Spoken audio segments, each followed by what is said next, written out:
Hello, friends. Dick's out for Charlie Watts. Dick's out for Charlie Watts. Dick's out for Charlie Watts. Yeah, Dick's out for Charlie Watts. Steady as the clock, yeah, Charlie Watts. Yeah, steady as the clock, yeah, Charlie Watts. Dick's out for Charlie Watts. Yeah, baby, Dick's out for Charlie Watts.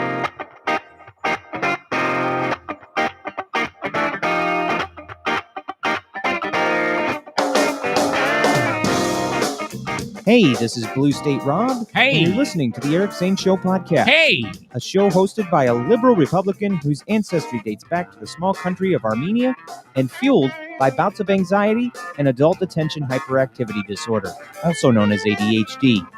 It's not the best, but still better than radio. Anyway, here's your host, Eric Zane. Okay, thank you, Rob. Appreciate it, buddy. This is a daily show where I discuss news, nonsense, and my personal adventures from the Back Alley Comedy Club studio in the heart of beautiful Hudsonville, Michigan, which apparently has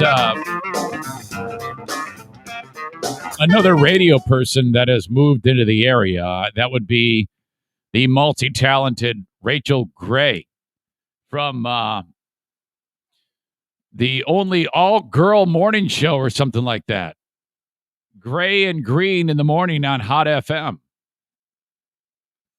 That is at my old radio station, Cumulus, old radio company, that is. Rachel Gray and Jackie Green. Jackie started as an intern on my old show and worked her way up.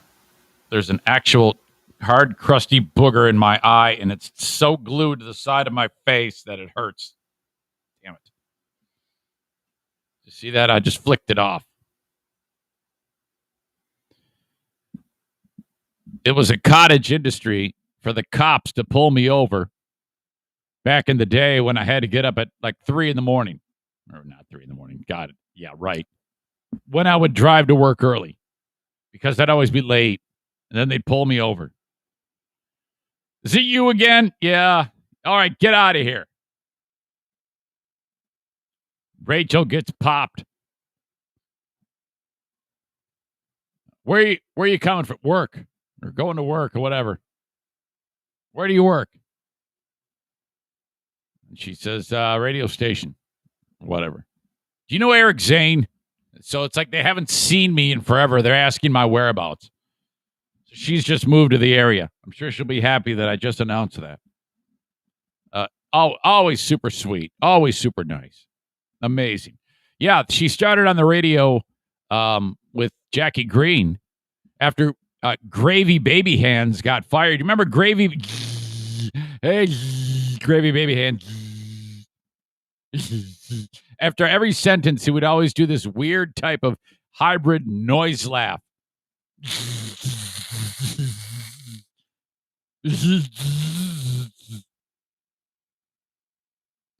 They replaced him with Jackie, and then the lady who calls all the shots there,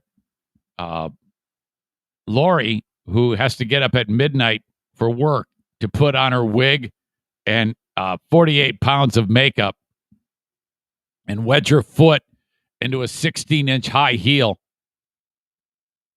committed to the morning show of two ladies, which, you know, they tout that as West Michigan's only all-lady morning show. Booyah! All right. Seems to work. Seems to be fine. Everybody's having a good time. Awesome. So, yes, beginning with Dick's out for Charlie Watts. My gosh, what a career. 80 years old. Yesterday, it was announced Charlie Watts, the drummer from the Rolling Stones, has passed away. Now, make no mistake, Charlie was never regarded as the type of drummer like, Bonzo from Led Zeppelin, who, In one hand, he's keeping a certain type of time, and in the other hand is like another time, and then he's doing crazy shit with his feet that's all like intricate.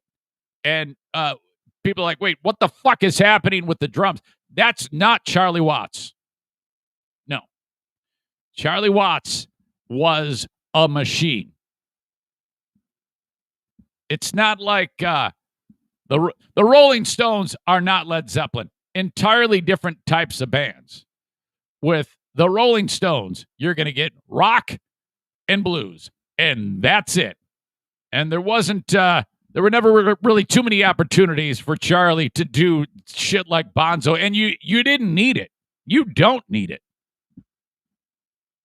There was a time in Charlie Watts' life that Keith Richards had to give him a pep talk about doing too much heroin. That's true. Keith Richards had to give him a pep talk, who everybody said was going to be dead by the time he's 40. But now if you're Keith Richards, I think he's I guess the picture of health now. Charlie Watts had to battle heroin, had to battle alcohol, and emerged from all those things. And, rock star, but with the same woman forever. Married his wife in, I don't know, 1960, whatever. And, yeah, man, stayed with her. He, on August 5th, it was reported that Charlie had committed to sitting out the restarting of the latest tour due to, as it's described, a medical procedure involving his heart. And that some other dude would sit in. Not really sure what went south from that point 20 days ago. He died in London yesterday with his family around him. So I guess it was kind of like a steady downward slope. Jagger and Richards paid tribute to him. Several classic rock celebrities paid tribute to Watts following his death, including his bandmates. Also, Paul McCartney, Ringo Starr, Elton John also paid tribute.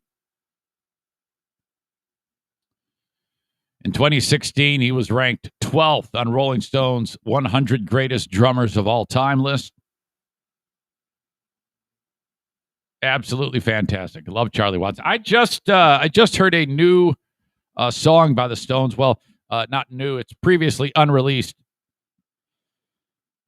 And just awesome. It's, let's see. It doesn't even matter. When Love Comes to Town or some shit.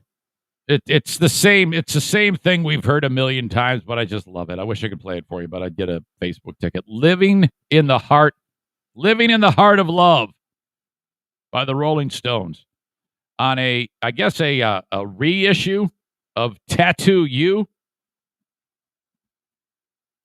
Rest in peace. Dick's out for Charlie Watts. Yeah, Dick's out for Charlie Watts.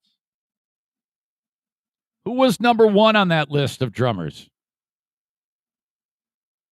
Good question. Don't know.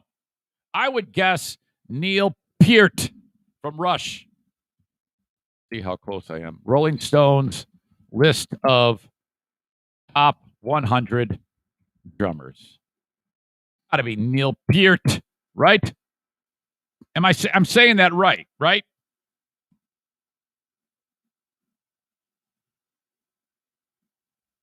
Okay. Number 100 is Christian Vander. Yeah. Alex Van Halen is 51. Load more. Load more. Keep loading more. I don't think this is going to work out for me. Well, if you find it, let me know. Oh, wait a minute. Okay, we're getting there now. Boy, it is tough to navigate the internet these days. They have figured out how to monetize it in probably the most obnoxious way possible. You can't, Talk about me doing ads. I don't want to hear any bitching about me and the amount of marketing on my show. Any fucking website, you can't do anything without being inundated. You ever try to search a recipe online? By the way, Ringo Starr 14. Okay. I don't know shit about drumming, so I'm not going to. Mitch Mitchell from The Experience is 8. Okay, a lot of people I don't know. Ah, fuck. Neil Peart, 4. Ginger Baker from Cream, 3. Keith Moon the Loon, 2. Well, then that means it's got to be John Bonham at number 1, right? And it is. Bonzo Bonham. That guy was a fucking alien. I'm not kidding you. There's breakdown videos of shit he does. One particular song, there's I gotta remember to link this up. There's a breakdown of what he's doing in the song "Fool in the Rain" by Led Zeppelin. One of my all-time. Bop bop bop bop bop bop. Oh baby, one of my all-time favorites by Led Zeppelin. And Bonzo, that's a perfect example of when I was describing how one hand's doing one time, the other hand is doing. It's remarkable what this guy does. Most of us can't walk and chew gum. Well, maybe just me. But so there you go. Tony Bozzio, look him up. Specifically, the Black Page, Michael says. Michelle predicted Bonzo Bonham. Never heard of the drummer. Load more. Shut up. Michael Lee has to be on there somewhere. There's a documentary coming out about drummers soon. There you go. All right. The Huge Show is in attendance. Oh, my God. And, of course, he writes, the show is huge. Bill Simonson, legendary radio personality who, as you know, we have a history back on the old 107. Dick's out for 107.3. Bill, how about that? Bill, it's amazing. 107.3. We got replaced by the country format. Okay, I don't expect you to comment on any of this. And Ben says, statewide web address. Hey, Eric. Quack, quack. So we got Ben Glaze in here. We got Bill Simonson in here. How about that? And the old 107.3 days, we tried our asses off to make that work. And then they made the decision to put the 94.5 country signal on 107.3, which had like a 4 share when they made the move. And now the same format, the country station, is on 107.3 like a 1 share. No doubt a massive leadership problem as the redhead has fucking nosedived that one into the swamp. Way to go, you stupid dumb fuck. Okay?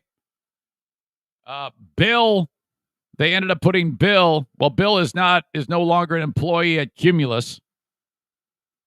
He is part of the Michigan Sports Radio Network, owned and operated by a gentleman by the name of Marty Boer.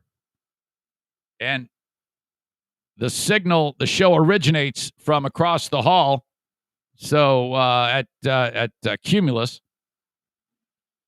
on 106.1 on the FM dial and on 1340 AM, where it all began.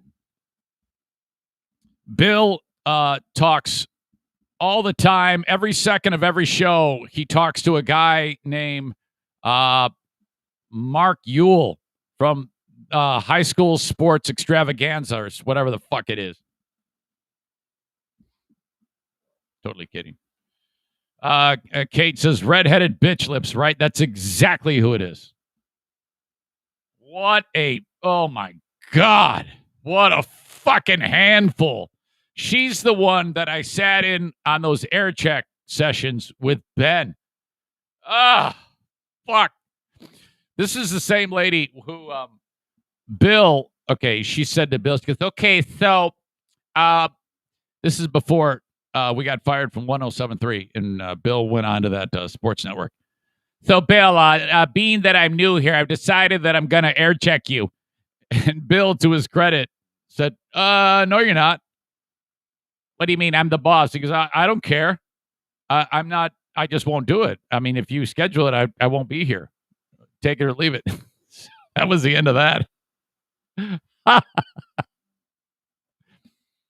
All right. Well, this is interesting. This is kind of a tease here. Big things on the horizon in Grand Rapids for the huge show. Uh-oh. We got some inside info there. Statewide web address. Mark says, what was her worst radio advice? Oh, I don't know.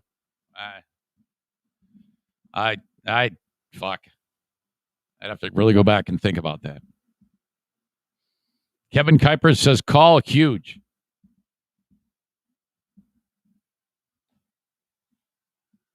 I'm getting ready to tee off at Tullymore.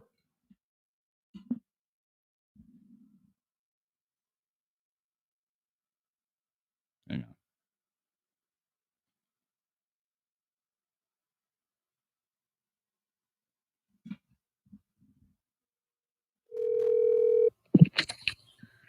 What's up, Zane? You getting ready to tee off somewhere? I'm laughing out loud when you said, I'm ready to tee off at Tullymore, and I'm actually at Tullymore. That's right. It's only an hour north of Grand Rapids. It's less than an hour north of Grand Rapids. Less than an hour, and, Oh, yeah. Hold on, I saw it when I jumped in, when Ben Glaze is commenting on my radio career. Yeah.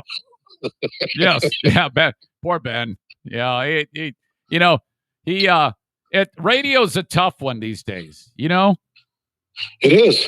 It always is, but you see, here's what your unfiltered podcast, the people who are listening right now, Zane, it's so you. You're honest, you're funny, it's so you. If there was some way you could use profanity in the morning, Grand Rapids, it would be the greatest radio show ever. Yeah, you were never a big supporter of swearing. You were always. I remember when we worked together, you were like, "All right, on your posts, you cannot be swearing. No swearing." Well, there is a balance. You don't get like Tom Brokaw coming out and going, and tonight in Afghanistan, the fucking Taliban are out again. You don't get that stuff. You're going right. Let's go to Bill Steffett. And Bill, the weather looks humid tomorrow. Humid as fuck, Vicky. Yeah. I remember I used to make fun of you because I would go on the air and I would say, yeah, hey, I talked to Bill yesterday. He was annoyed at me. And Ben would say, yeah, what's up? And I said, well, and I would do an impression of you. And I would say, you got to cut out the sexy talk. No more sexy talk. What I was trying to do is that, there's, the podcast, it could be you, it could be Rogan, it could be anybody. It's free form, which is beautiful. Radio has never been free form. Some people have tried it and then they end up losing their jobs. But, the beauty of what you do is amazing. And I think because of how honest you've been on your podcast and how open you are and real with your audience, is that, radio people are like, oh, we can't do that today because, he may drop the F-bomb and a $250,000 fine. And I'm like, and no one's told me that. I'm just giving you a radio perspective. Of course.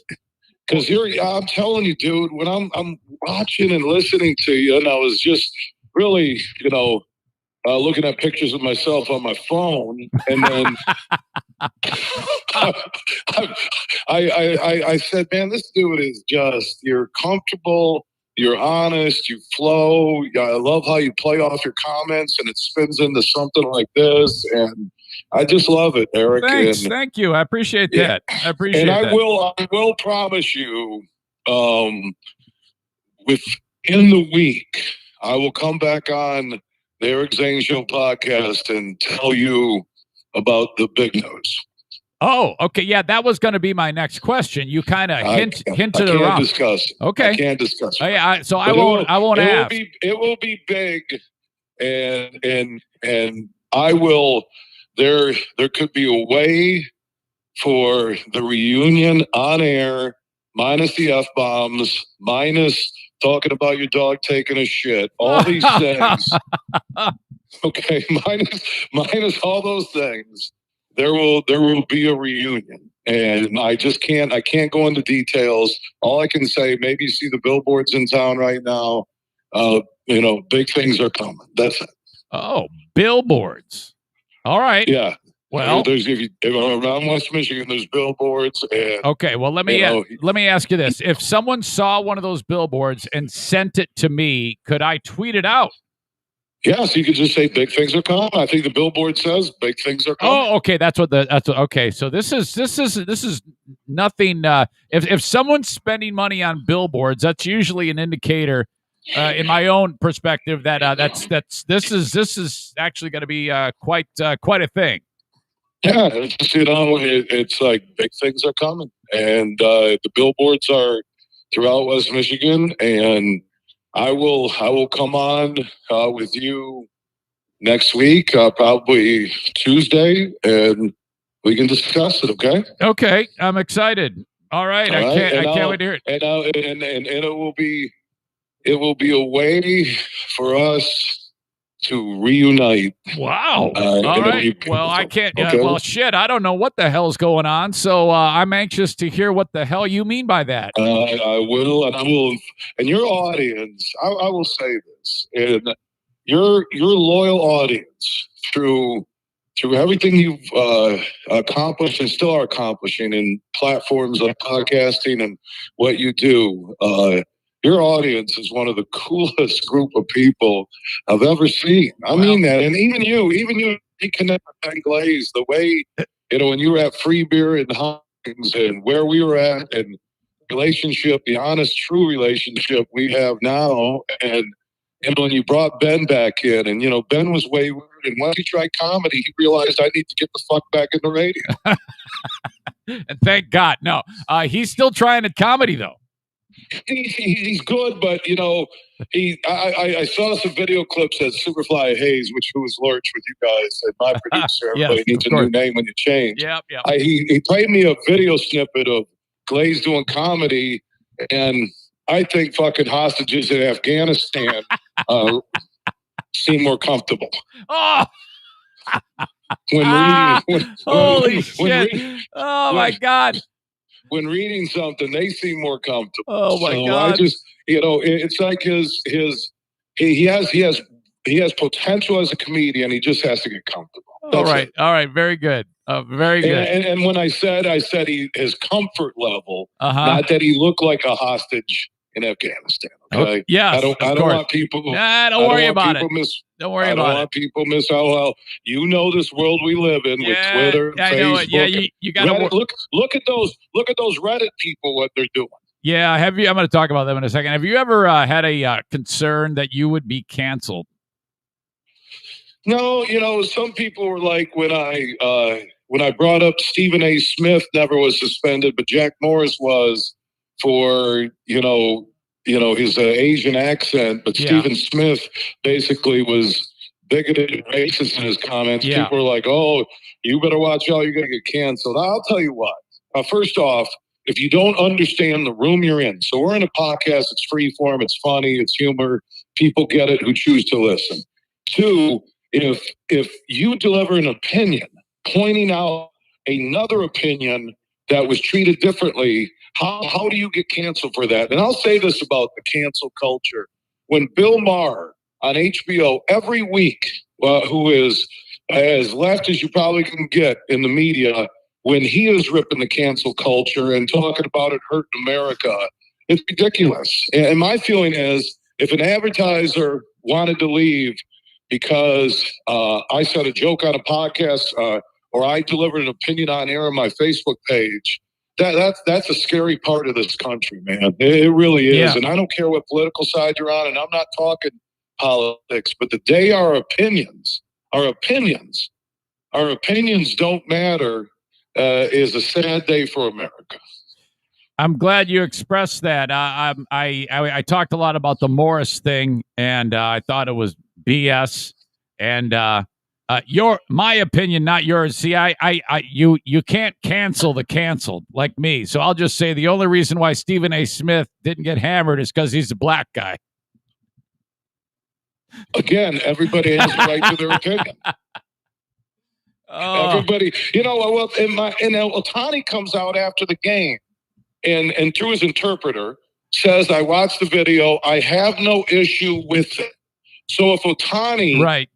and Morris never said anything negative. He said, be very, very careful. And he was trying to use the Asian accent. A lot of people were bringing up the Elmer Fudd. Yeah, it wasn't. Come on. Yeah. The day you're quoting fucking Looney Tunes on a baseball game, he should be fired. Right. Okay, but when Ohtani said he didn't have an issue with it, and Morris immediately apologized, it should have been, and it was end of story. If you notice, there's been nothing since Ohtani apologized. Right. Did you see that? First of all, Joe Madden said he understood, but AJ Hinch he threw Morris under the bus. What did you think about that? Yeah, but AJ Hinch, here's a guy where he talks about what Morris said wasn't good for baseball. What did Morris say that was negative? He said he meant to say be very, very careful because Ohtani is the best power hitter in baseball, right? And leads the league in homers. Right. And he didn't say anything negative about Ohtani, about Asian Americans, about Asians, about any country, about any society, about any culture. He didn't say anything negative. He just said, be careful, like watch out, don't, which means don't throw him a meat pitch he could crush 450 feet. And instead, they treat Jack Morris like he was demeaning, I'm thinking, with comedians, again, it's the room, the platform that I talk about. Dave Chappelle, his white voice impersonation is one of the greatest of all time. Yeah. I mean, but then people say, well, you know what you're getting when you're paying and walking in to a comedy theater or a room. I get that. People know what you're getting when you walk into this, that it's unfiltered. I understand that. But if Morris did not demean or say anything where you're like, whoa, where you're like, whoa, and then Ohtani says, I don't have an issue with it. Yep. And, the news reports described it as mocking. That was not mocking. Mocking is if there's a fine line there, but I know mocking when I hear it because I do it every day. And that was not mocking. He wasn't trying to hurt anybody with that. So I think that Stephen A. Smith, what he did was a hell of a lot worse. And it doesn't equate here. In my opinion, it was completely unfair. Oh, God, that's the first thing I did when I heard that. I read the Bally Sports Detroit and Tigers, and again, they own their businesses. They can do what they want to. And A.J. Hinch kind of throwing Morris under the bus. It told me, here's what I also feel here that is kind of not out here somewhere. Jack Morris is a tough guy to deal with just personally. He's heavy ego, very commands a room. The vibe I'm getting is that because they have Petrie, they have Monroe doing it, they've had Austin Jackson sit in. My guess is that maybe there's some inside that organization that just wanted Morris gone. Maybe, right? It happens all the time. That's what happened to me. For God's sake. But that's not the way to do it because regardless of what you think of him personally, it isn't fair. And people who can't take jokes. This is what just pisses me off about America. That you can't take a joke. So Shaquille O'Neal can joke about Yao Ming and nothing happens to him. But Jack Morris jokes about not even a joke, but just, mimic an Asian accent. And he's suspended indefinitely and has to go through racial sensitivity training. Oh, God. How embarrassing. What an awful thing. Well, you didn't need that statement from Bally Sports Detroit. You could have just not had Morris on for a talk to him, wait to see what the temperature is, wait to find out if Ohtani or the Angels were offended, right? Right. Instead, they settled it with a nuclear bomb. I know. Oh, everybody comes flying in right now. I mean, when you look at this country and forget the political lines, left, right, center, independent, you're living off the grid. I don't care. Is that everything is reactionary. Nothing is thought out anymore.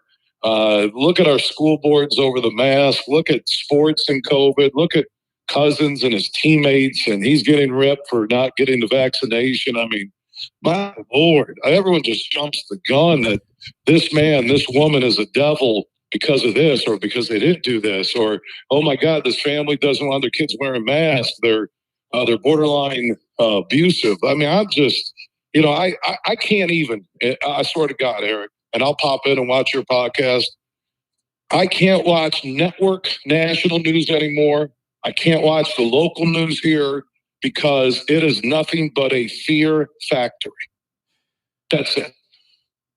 Bill, I've been listening to. Oh, sorry. I've been listening to your show lately, and those are all good points. And you have been talking about Jared Goff, Matt Stafford. You think Goff is going to get more victories for the Lions than Stafford is going to get for the Rams, correct?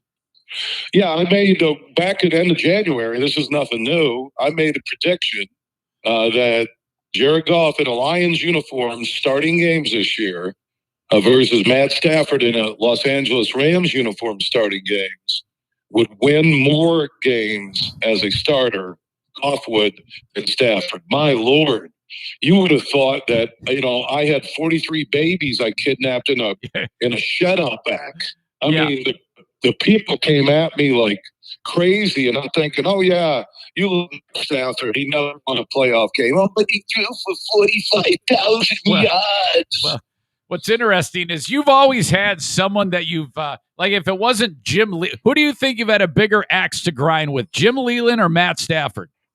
Jim Leland, because he took away 2 World Series rings from the city of Detroit, 2006, 2013. I mean, again, he's a nice guy. I met him, and he's a good dude. He chain smokes like he's at a crap table 24/7. But right. he's a good dude.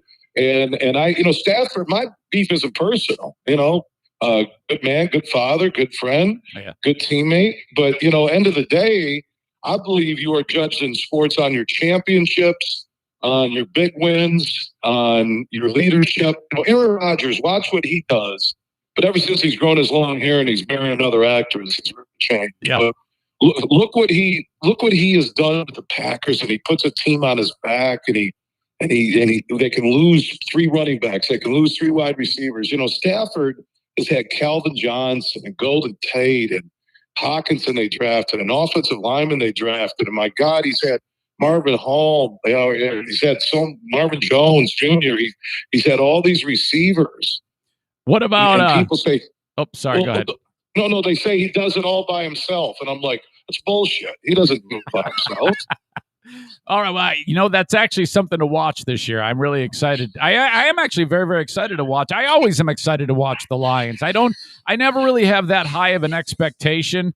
And if it goes south, I always just kind of like, well, all right, maybe next game. I think out of all the teams when it comes to the Detroit sports teams, I don't know. It's just to me, the Lions are lovable. I don't even have any big expectations at all for them.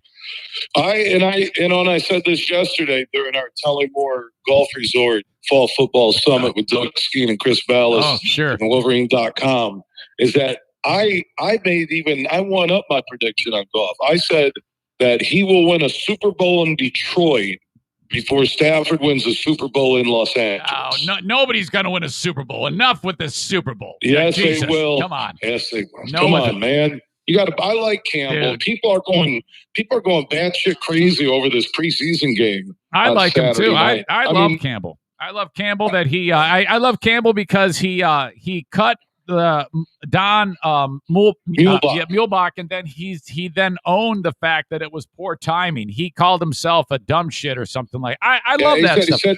He said he was an asshole for cutting him on his birthday. That's what he said. Yep. And he does not screw around. And I don't care if they lose 16 games. I still like Dan Campbell.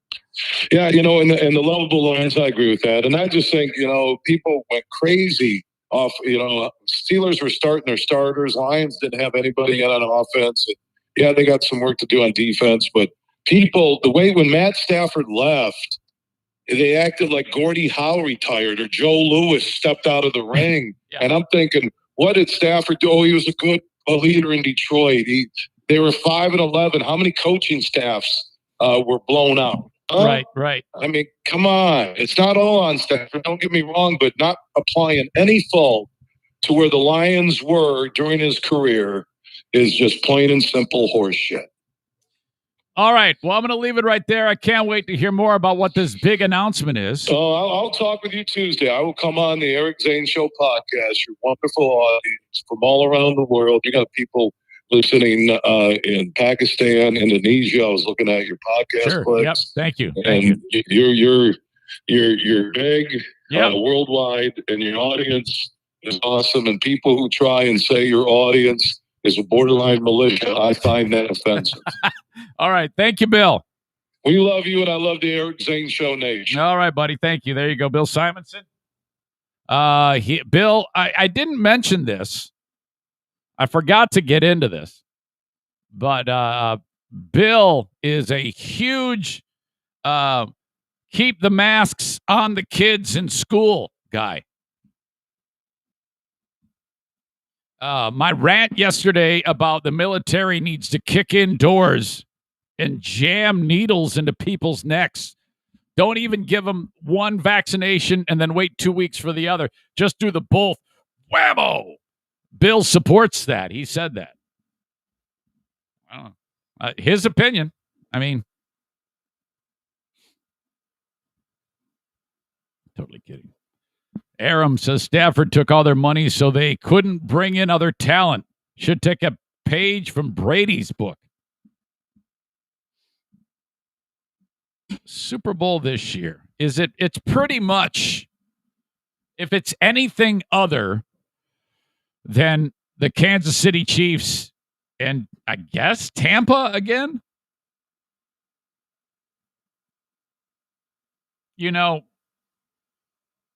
I think that what I'm concerned about with Brady is that when you get to be as old as he is,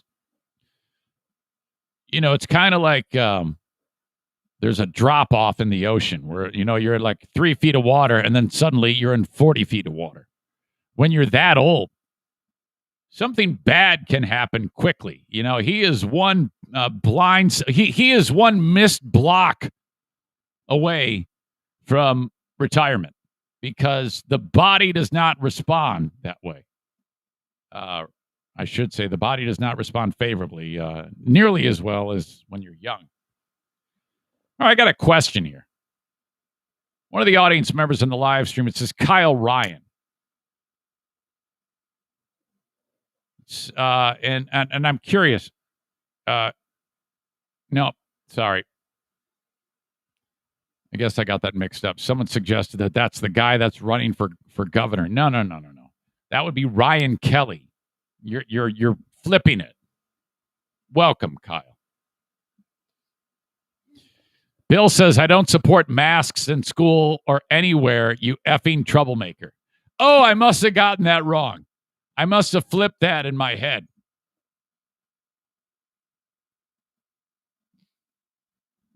Brady is a freak of nature. No one can replicate Brady ever. That wasn't the argument, but Pat Mahomes will be the closest talent, but won't win more than 3 Super Bowls, Kyler says. All right. Okay, we are off and running on a Wednesday edition of the Eric Zane Show podcast. We will bring my dad in momentarily. And I usually would have talked about this already, but we were off and running doing our thing with Bill. So my dad will be joining us for Dear Meathead, brought to you by JM Synthetics. I don't have any questions. I don't have a damn thing. So we have 17 minutes to come up with questions for my dad. I will check the Facebook post. Maybe there's a couple on there. But yes, if you have anything you want to ask my dad, email me on the Shoreliners Striping inbox. Shoreliners Striping, shorelinerstriping.com. Stripe the parking lot with Shoreliners in and around Michigan. They travel. So if your parking lot looks like hell, you got to make a great first impression on your customers. Shoreliner striping. I got to catch up on some ads here. Facebook.com/Eric Zane fan page. You're enjoying the live stream brought to you by Irvine's Auto Repair, Grand Rapids Hybrid and EV. Please like it, share it. Twitter, a Periscope video.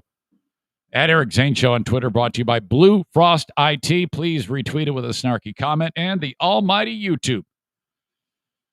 BuyInsuranceHere.com with Frank Fuss, My Policy Shop Insurance. The almighty YouTube, Eric Zane Show on YouTube. Subscribe to the channel, bell notification, thumbs up, and off you go. Thank you. Questions for Dear Meathead. Send them along. Eric at EricZaneShow.com. Excuse me. Man, I've got a ton of stuff to get into. And the open and the live stream. Irvine's Auto Repair, Grand Rapids Hybrid, 616-532-6600. If you need your car repaired and you are in and around West Michigan, bang on the door of Irvine's Auto Repair, Grand Rapids Hybrid and EV. So simple. They are fantastic. This isn't like I've talked about this before. You ever like, let's say you live by a place that fixes cars. You've never been there in your life. You just go there because it's close to you. You walk in. There's no one at the desk. Okay. You look around. You can see through the lobby, the glass, into the area where they repair the cars. There's some guy fixing a set of brakes. There's shit all over his face. Shirt's untucked. He's sweating like a pig. Weighs 350 pounds. Smells like wet balls. He comes open to the door. Can I help you? Some of this grease monkey. You're like, oh, God, I'm out of here. Not the case at Irvine's Auto Repair, Grand Rapids Hybrid and EV. A cut above. All right. The best place to get your vehicle fixed. Trusted name. If you don't believe me, look at their Google reviews. Irvines.com. ERVINES. That's ERVINES.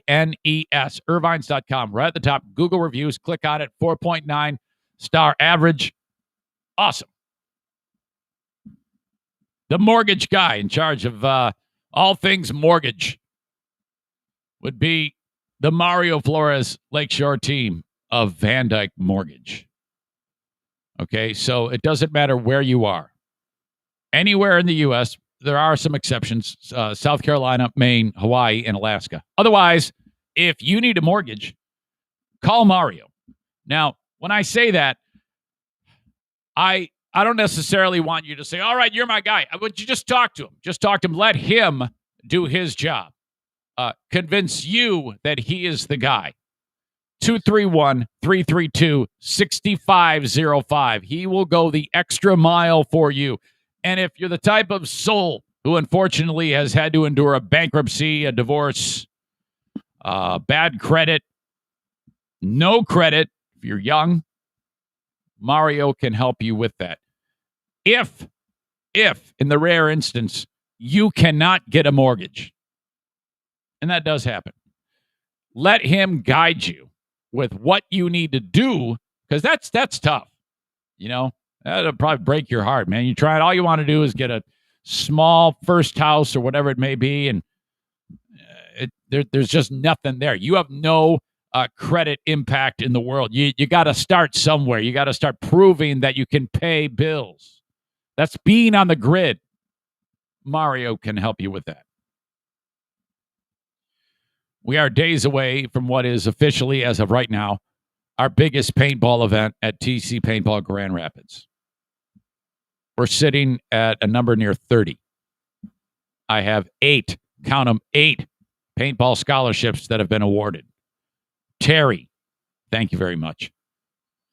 Patriot Nick, Adam and Houghton Lake, they all dug into their pockets, gave the money to Rick at TC Paintball and said, award paintball scholarships. And I've got them all lined up.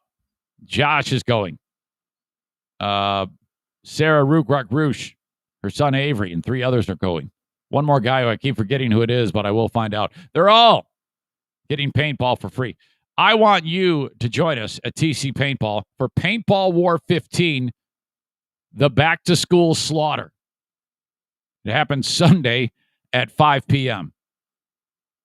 We start that event with a free pizza party from BC, stands for Best Choice Pizza, in Grand Rapids on Lake Michigan Drive. Thank you to them.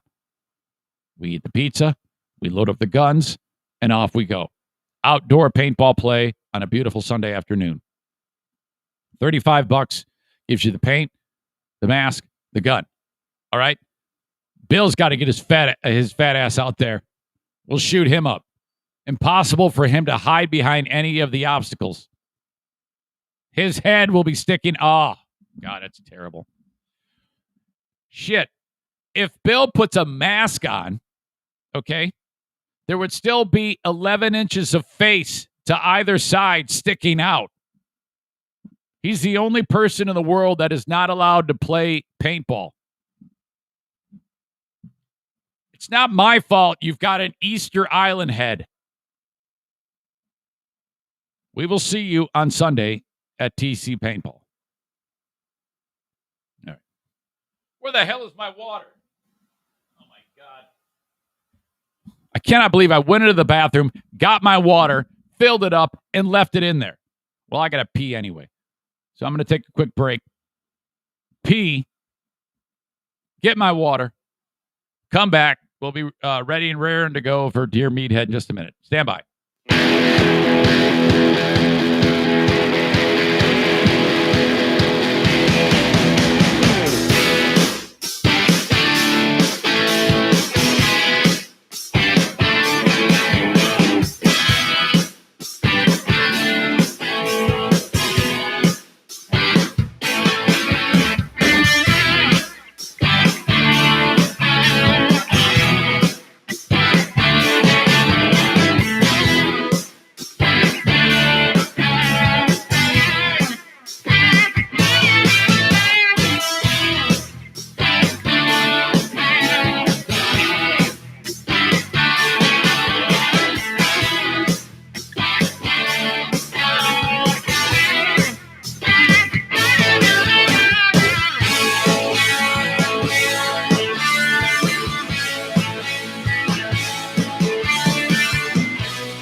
Statewide web address. Just picked up a new station on 4:50 a.m. The Beaver Island, Michigan. You can only hear the station on Beaver Island. Population 0. Another new affiliate on the huge radio network. Michigan's only, he always says it, Michigan's only afternoon syndicated statewide sports talk radio show. I bust his balls, but I've got a new appreciation for monologue style content. That is, not everybody can do that. And well, a lot would say that I still don't know how to do that. But it's been a long time. Still doing it. Pumping out 100 milliwatts. All right. Bill had, let's see, where am I here? What do I want to talk about? Aha! Again, Dear Meathead questions. Let me see if there's any in here. Let's see.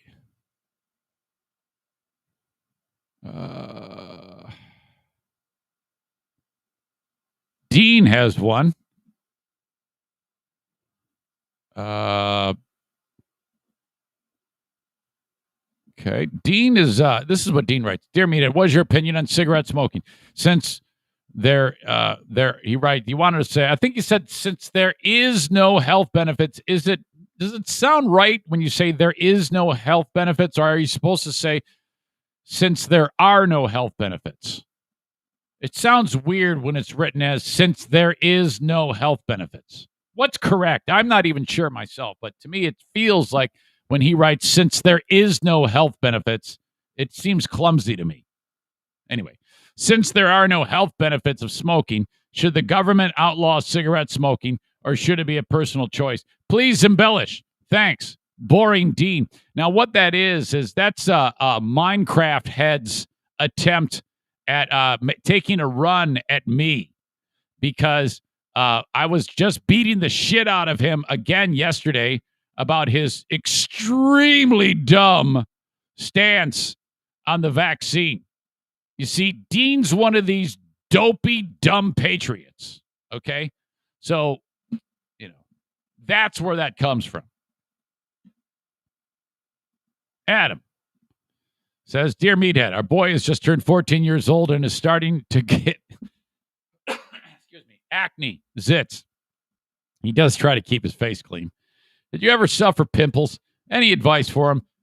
Thank you, Adam and Michelle. Oh, I'm sure he'll be able to help you out there. Eric at ericzaneshow.com if you have a question for Dad on Dear Meathead. So, yesterday, tell me if you think this is racist. I think it is. I think I did something racist. I felt bad about it. It might not be as racist because I realized it was racist. But I think this is racist. Jeremy out the door shows up. Take a look at this old hot tub I got. This thing I was telling you about, I shut it down. I haven't used it in 2 years. And it was fine when I shut it down, and now I turned it back on, and it's broken. Which, by the way, there's 3 pumps on this damn thing. 2 of them are broke. So I said to him, well, this sounds like it's got to be really inexpensive to fix. What do you think, $30 out the door? And he goes, no, definitely not $30. He just laughed in my face. Definitely not $30 out the door. Probably more like, well, I don't even know. He didn't even want to say. He didn't want to scare me. So he shows up. And there's a dude in the car, and I've seen him before. And I go, hey, man, good to see you again. Black guy. And he doesn't say anything. And I thought that was weird. So it's kind of gnawing at me. Did I just do something wrong? Because last time that they were at the house, there was a black guy with them helping.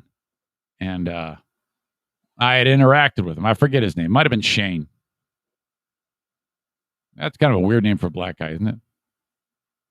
Anyway, I'll just say Shane. No, Sean. It was Sean. And so, hey, man, now I didn't remember his name was Sean. I just remember that he was a black guy who was helping Jeremy. So, hey, man, good to see you again. No answer. Uh-oh. So it was gnawing at me, and then I had forgotten that the name was Sean. So I said to Jeremy out the door, and Tim, I go, hey, dude, this is like 10 minutes later. It's still chewing on my brain. I go, what's the name of that guy who's in the car or in the truck waiting for you? He's just sitting there waiting because it wasn't a 3-person job. It was just 2 guys checking it out. And they say, like, Jim. I go, oh. Is that the same guy you had here last year? No. This is his brother. I go, oh. Well, I think that's weird. They go, why? I go, well, because I walked up to him and said, hey, man, good to see you again. Now, this guy has never seen me in my life or in his life. And so he's got to be thinking, yeah, this guy saw my brother and he thinks that I'm my brother because in this stupid cracker's mind, all black people look alike. So I go, yeah, hey, so, yeah, I think I made an ass out of myself. And I explained that to him. He goes, yeah, you kind of did. You kind of, I think you did that. So I go, shit. Now, at that time, you want to correct it. You want to go out there and say, hey, man, sorry, I screwed up your name. And then what do you say? I thought you were someone else because you're black, and so was he. Fuck.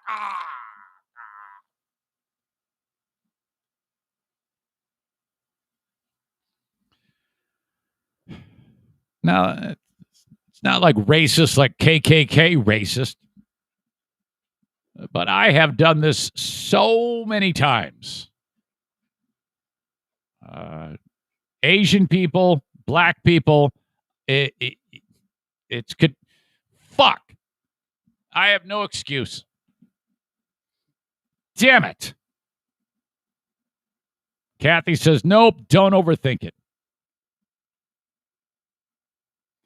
Tyler says, no, not racist at all, especially if they're brothers. Yeah, but look, I'm telling you, the only reason why, I'm being honest, the only reason why I said, hey, good to see you again, is because the last time that Jeremy Out the Door was there, a black guy was there, and now this time, a black guy's there. Thus, it must be the same guy because he's black. You guys are trying to tell me that I'm not racist, or that, well, I know I'm not racist, or that is not a racist moment. I think absolutely that's a racist moment. Not racist, like, again, KKK level racist, but it is steeped in all black people look alike there. I got to do better. Everybody is telling me I'm not racist, and I'm telling you I'm a racist. That's the second time this has gotten me in trouble in the last week, where I said, hey, good to see you again. When in fact, the people that were visiting the house, I hadn't ever seen them before. The guy who was fixing the fucking washer and dryer, I had never seen him before. The black guy visiting, fixing the pool, I had never seen him before. Kenny, you guys are missing the point. I'm telling you, if you were to, I got to get Mike Logan on here. I need to ask him because he's about all things black. So let me reach out to Mike with a text message. Mike Logan. Hold on. Wait a minute. Do I not have him on a cell phone? Shit. That sucks. When you want to talk black, we'll get Logan on. All right. I can't come up with it fast enough. Let's get him on. Dad, brought to you by JM Synthetics. Online at jmsynthetics.com.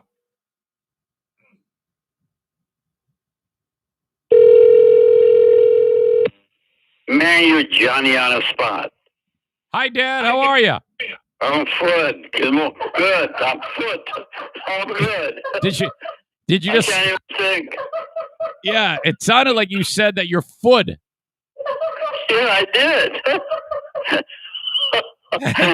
Hey, Joanna. I do that all the time. I just got up not too long ago, you know. Yeah. Well, I'm glad that you are very foot. That was pretty funny. I didn't think of that. I was going to say good. I said foot. Yeah. Hey, we're not all perfect. So I certainly am not perfect today. So I just hope I can be able to help somebody. So, Dad, I was doing some math, and I don't know if this might be confusing, but if you were to take the year 2021 and subtract the year you were born, 1934. We were just talking about that, Joanne. Yeah, now. You're 87. I'm 87? You are.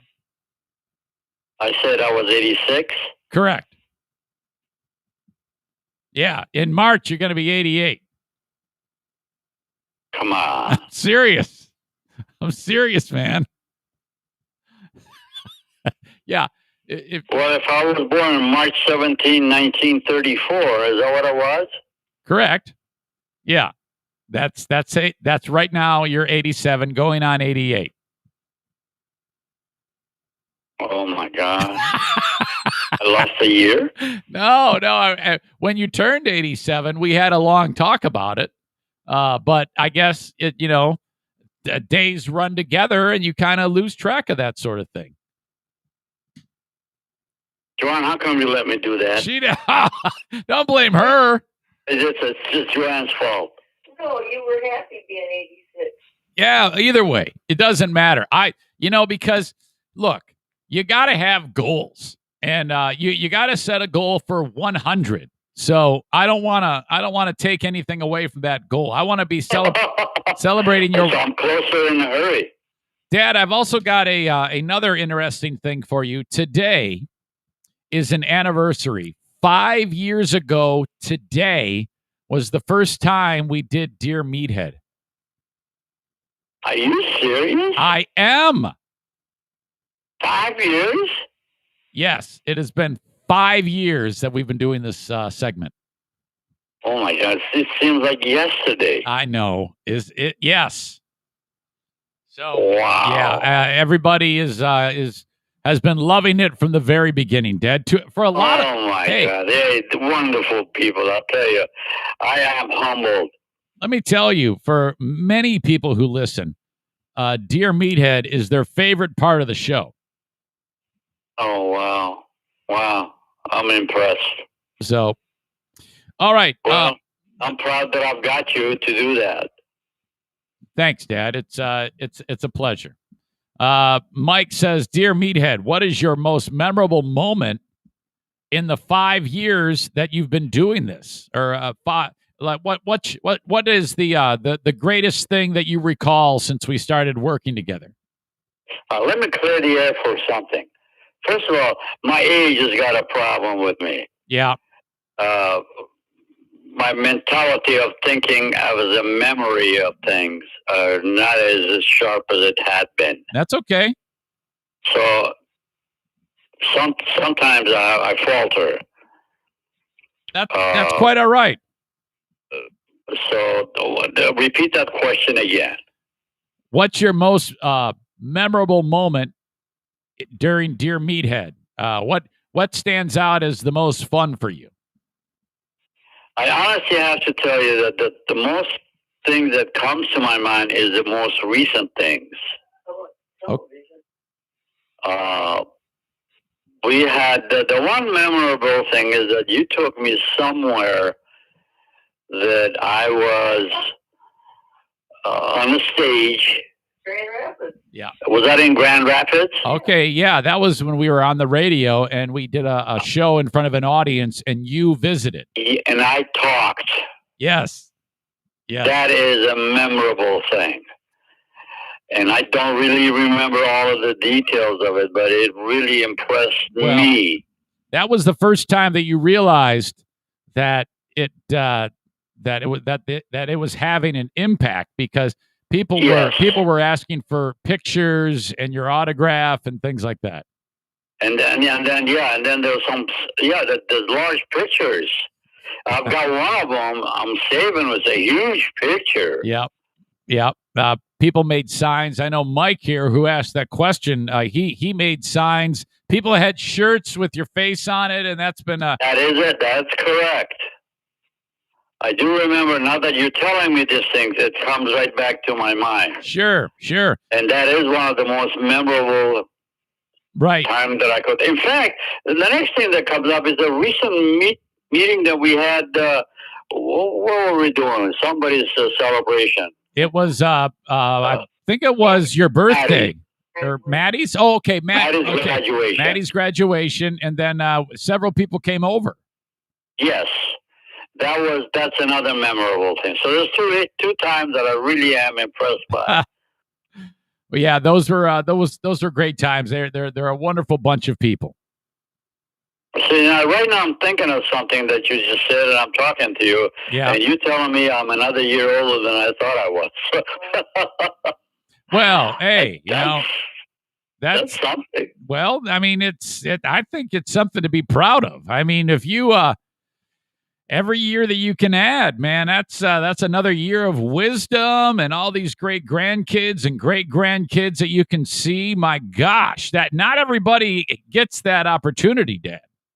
You absolutely are correct, honey, but I am wondering what is my bottom line.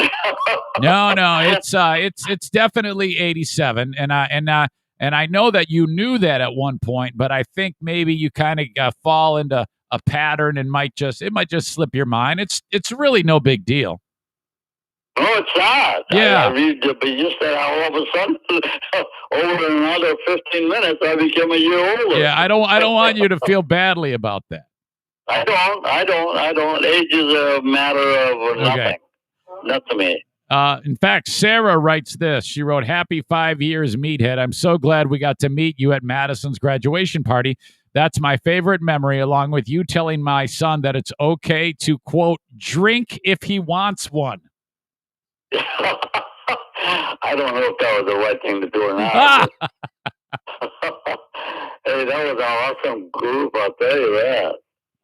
Wow. Let's see. You really, and listen, let me finish up. You really created a lot of good things for me with this show. Oh, it's been a pleasure. It's still going strong. Thank you. Okay. Teal writes, "Dear Meathead, is buying a used hot tub a good investment?" No. You should never buy something like that used. How come, Dad?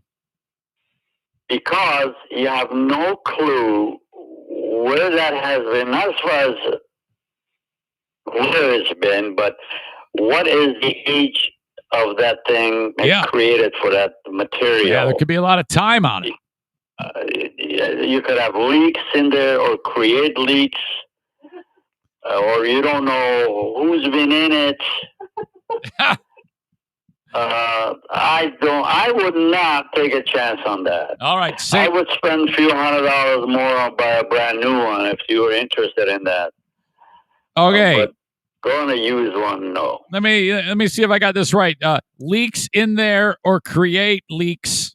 Or create it. There's leaks in there that you cannot detect it until you use it and get in it, and later on it's And finally, you never know who was in that thing.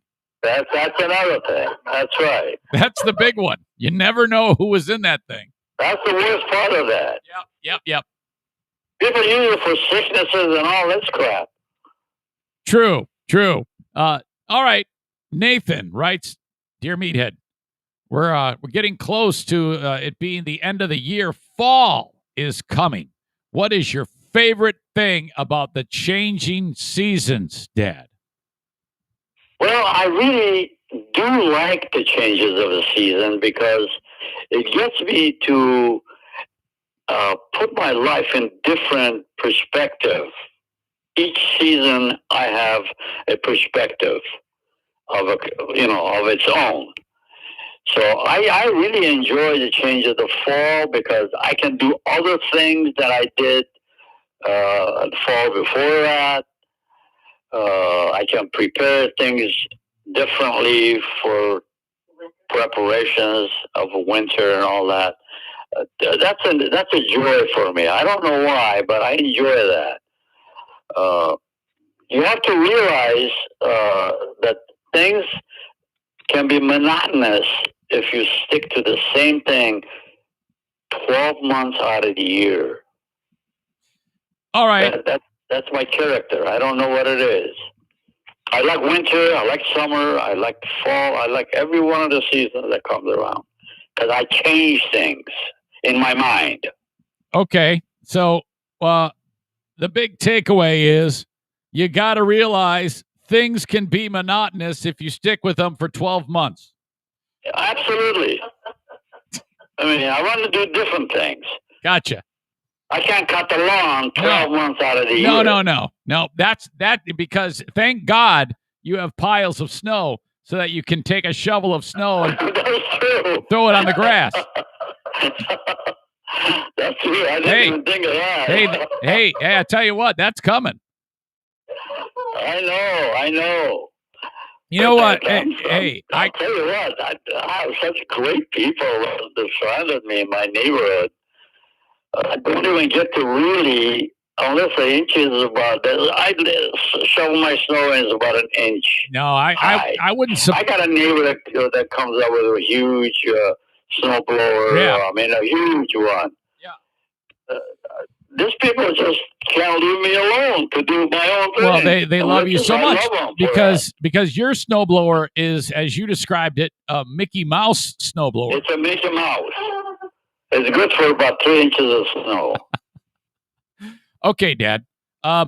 What is your opinion on the vaccine? Should it be mandatory that everybody has to get the vaccine?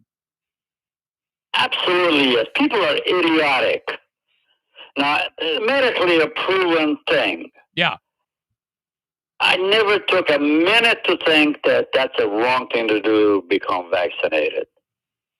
Now, I have survived from the day that I got vaccinated to this time. Why wouldn't everybody else get protected by it, that they put it off? In my own family, members are not having it done. I'm not going to mention names. Some people have said, "Hey, it's my choice, and and I should be able to do what I want with my body." And that's true. I'm not going to disagree with that, but it is not healthy. It's selfish.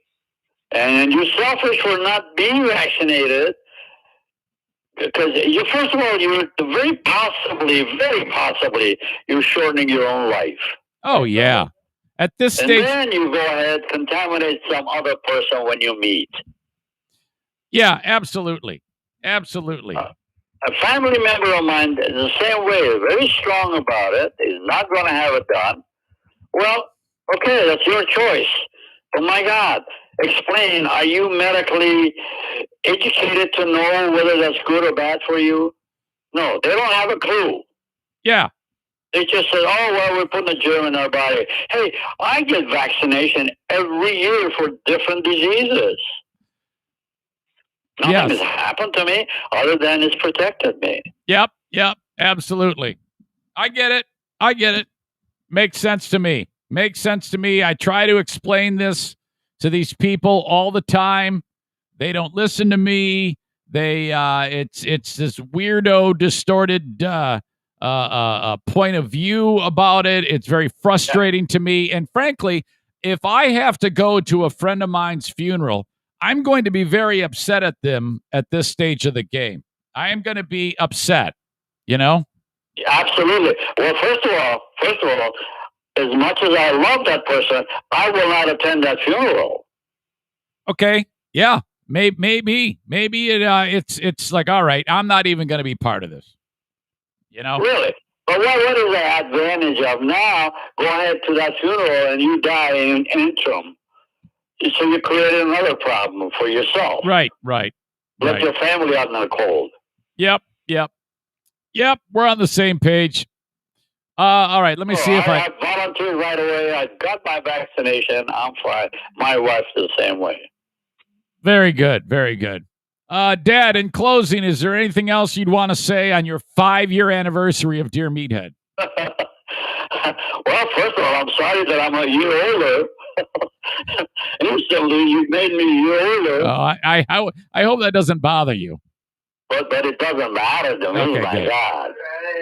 It's okay. A year is just a fragment of your imagination. Yes, it is a fragment of your imagination.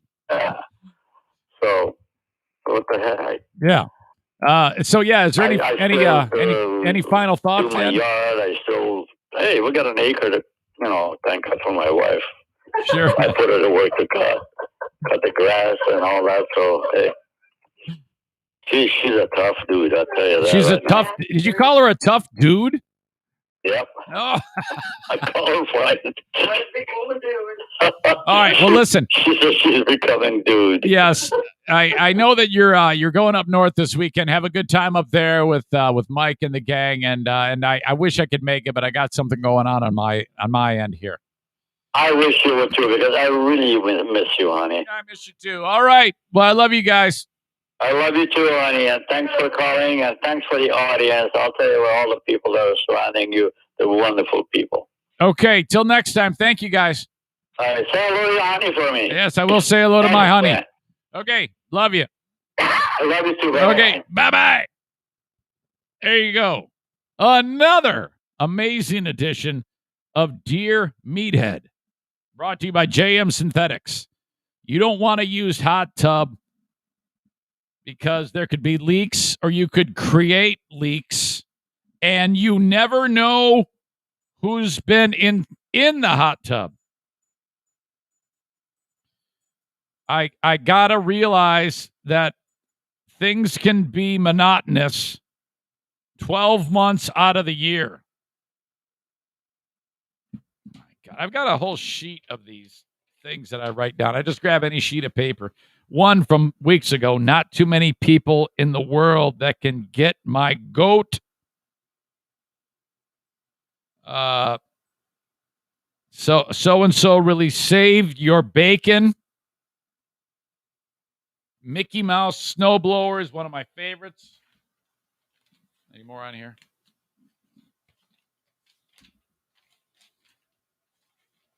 All right. God bless Dad. And I think he was shocked at the news that he's 87. There was silence, stunned silence that he's 87. And then he kept going back to it. I was like, I think he might actually be bothered by it. All right.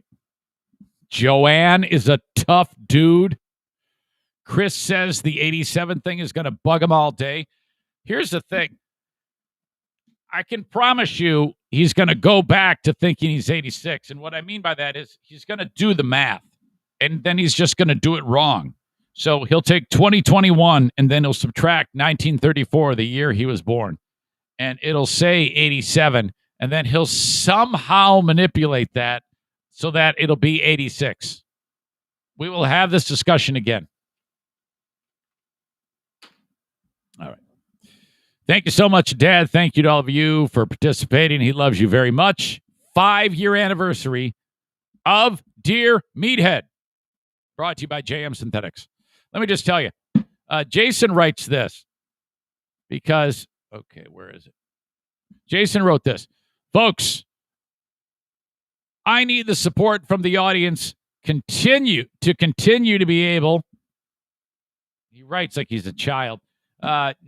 He wrote, need the support from the audience to continue to be able, Eric, and podcast segments like this. I think he means to support Eric and podcast segments like this.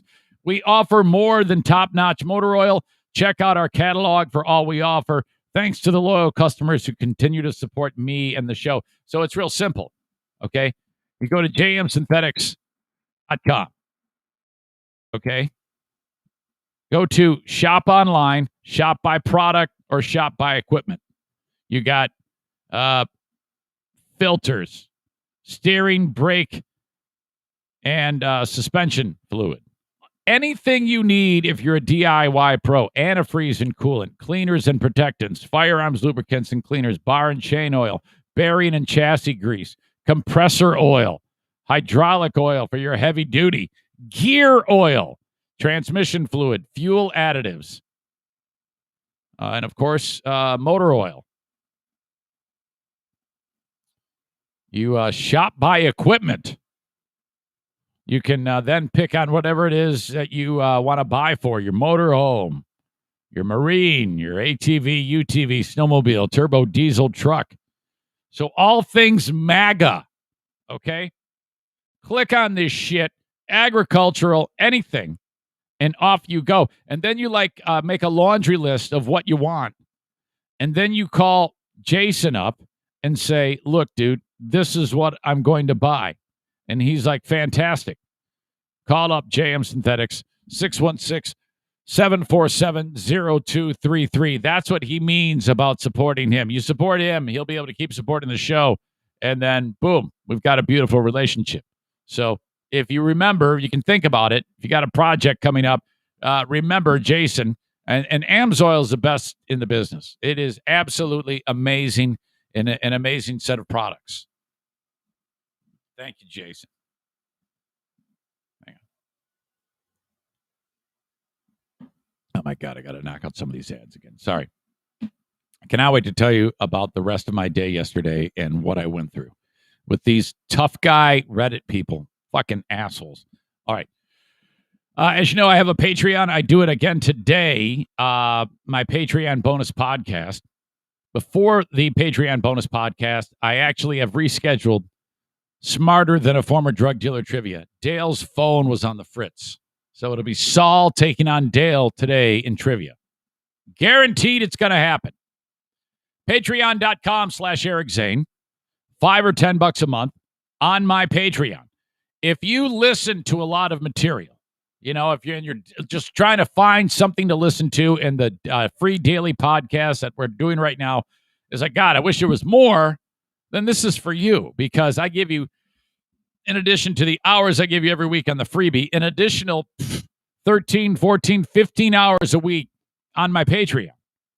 Plenty of stuff, plenty of content. Never will you be short of content again. And this is what I suggest. If you're like on the fence about this, sign up for 1 month and see how it suits you. You just throw $5 or $10 a month at me. Try it out. And if it stinks, cancel it. And then you get the rest of that month. And then you're out $5, okay? Or $10. No big deal. But if you like it, two options. You can let it ride. Or if you just want to sign up for the full year, pay it all at once. If you do that, I will save you 10%. So what was $54 for the audio only? I'm sorry, what was $60 for the audio only is now $54. What was $120 for the audio video live streams is now $108. That's how I do it. Okay. One more time, one of many more times, for Frank the Tank Fuss, insurance wizard, who I haven't seen him on the live stream in a little while. He might still be there, but I just haven't seen his name. Frank, are you even there right now?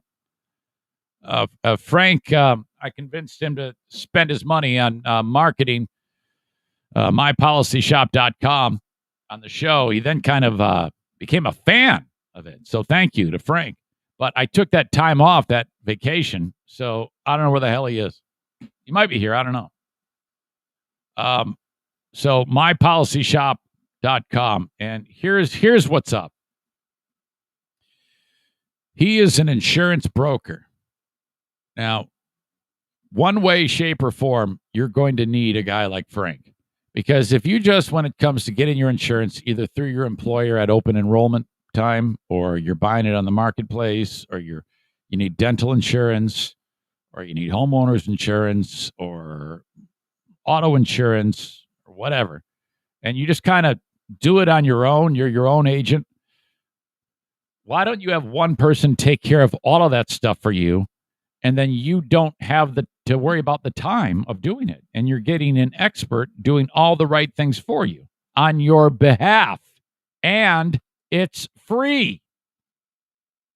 Why wouldn't you do that?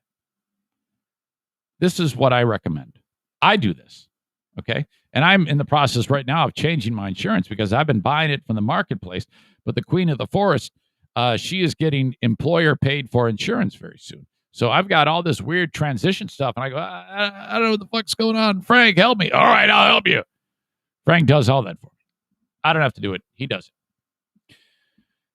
Would you just go to this website, buy, B-U-Y, buyinsurancehere.com.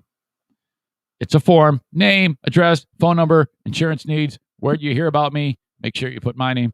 And then it shows up in his inbox. And then he reaches out to you, and you start this beautiful relationship. And then you say to Frank, how much is this going to cost me? And he goes, doesn't cost you anything. You're like, what? Yes, that's true. Frank doesn't make his money from you. He makes it from the insurance companies. Now, in the event that you need supplemental insurance, specifically people in the Medicare system, because people who sign up for Medicare, sometimes they'll look at the policy and like, oh, this only covers this, this, and this. Well, that's what the government's going to pay for. You might need a little bit more. You can take care of that through Frank. He's awesome. Now, I realize not everybody is 65 years old or getting ready to turn 65 years old. I mean, my audience is typically younger. However, there are people in your life who will, okay? Would you hold them by the hand and take them to that website? Trust me, they will need this. Do not try to navigate Medicare on your own or them navigate it on their own. Help these people. They're old. BuyInsuranceHere.com. I think the Schaefers went to go see John Heffron and John Reep at Howard City Lanes yesterday. Thank you for doing that. That's very sweet. I hope it was a good show. I'm guessing it was awesome. They only paid $25, and you get two winners of Last Comic Standing on one stage at Howard City Lanes. Amazing old room, okay? Right next to the ATM is the stage. Tonight, Spectrum Lanes. Go see John Heffron and John Reep. $25, Spectrum Lanes. FullHouseComedy.com if you want tickets. You just click on the date. It takes you right to where it says, get the tickets. There you go. And it'll take you to an Eventbrite page, and you buy the tickets. $25. Two shows, 7 and 9 p.m. tonight at Spectrum Lanes. Tomorrow, Park Theater in Holland. Great old room to see a show. Park Theater in Holland, same two guys, Heffron and Reep. Then they go to the 27th. That would be Friday at Rockford Lanes. Full House Comedy. And then Saturday, it is the culmination of this local tour. Back Alley Comedy Club is the place to be. That is Saturday night, part of Sherman Bowling Center. Two shows, 7 and 9 p.m. My gosh. FullHouseComedy.com. That's Big Dick Donnie Veltman, formerly Back Alley Comedy Club. And we're trying to get this guy back on his feet. Okay? So go see a show. You will not be let down. Have yourself a few drinks, kick back, laugh your asses off, probably meet the comics afterwards, get a picture, get an autograph, off you go, have some sex. It's over. Not with the comics, but, you know. In September, Mitch Fatel, who is absolutely awesome. Love that guy. He will be coming to back Full House Comedy at the start of September, as will Eddie Griffin. Those two in town at about the same time. Okay.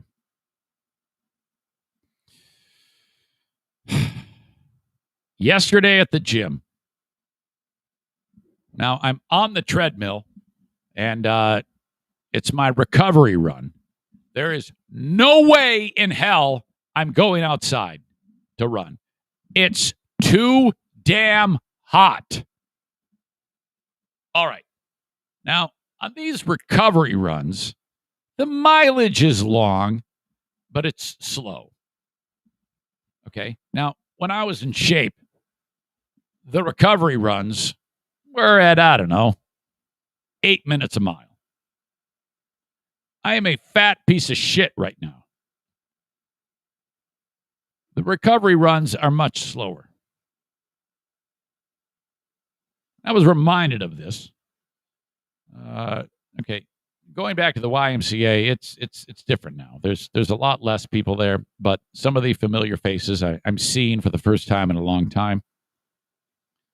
I've forgotten most of their names. Had an awkward interaction with a guy by the name of Don, who I saw him and he goes, "Hey, Eric." I go, "Hey, guy.